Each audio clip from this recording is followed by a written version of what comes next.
திருவிழான்னு வந்தா இவ கோயில் வர மாட்டா.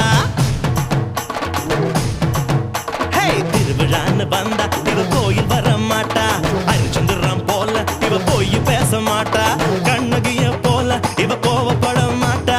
இன்னொரு விஷயம் கேளு. என்ன என்ன என்ன நீ இன்னொரு விஷயம் கேளு. நான் விட்டதெல்லாம் ரீலு. வர மாட்டேன்னு சொன்னவளே வந்து வந்து போறிய